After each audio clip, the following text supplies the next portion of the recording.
अगर आप भी चाहते हैं कि डीजे बालकृष्ण म्यूजिक के ऑडियो वीडियो सबसे पहले आप तक पहुंचे, तो लाल बटन दबाकर चैनल को सब्सक्राइब जरूर कीजिए और हाँ, बेल आइकन को दबाना ना भूलें।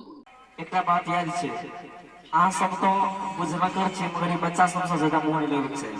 आब के वैसे के ना तो हमारे एक आदत छे कि हम कतो भी कार्यक्रम में सबसे जाए से पहले अपना मैया भगवती और माता पिताजी को प्रणाम करे छे। और आइते आयो कार्यक्रम में श्याम फोन केलखिन कि संतोष जी हमरा बुखार लगे छे, एकटा बात सेहो छे कि हमहु 10 दिन से लगभग कार्यक्रम में व्यस्त छे। आई हमर 10 दिन भ गेल एही इंस्ट्रूमेंट के साथ गुजारिश केला। बात यार भले कि आइयो श्याम जी हमरा फोन केलखिन कि हमरा गांव में कार्यक्रम छे, त हम 2 मिनट के लिए जरूर आब। हम कहले ठीक छे, जरूर आब। कार्यक्रम में आवा से पहले हम मैया भगवती को माता पिताजी को गोर लागलो। हमर छोटका बेटा टुकुर टुकुर ताकत रही छे। सॉरी यार, हमरा शादी के हो भेल छे।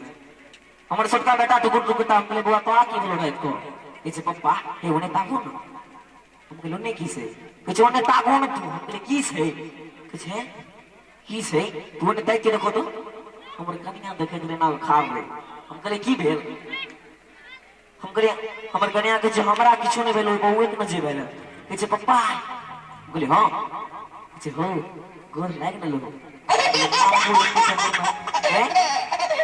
हम कन्या को गोर लागिए पीछे हो तो अपना मामा के गोर लागलो, हमरा मां के गोर नहीं लागो। एक बार सवा में थपड़ी ठोक दियो को से बहुत नहीं छोड़ी चरिया लड़की के मां लाभ की सा छोड़ी चरिया लड़की जे बोके मां लाभ की सा।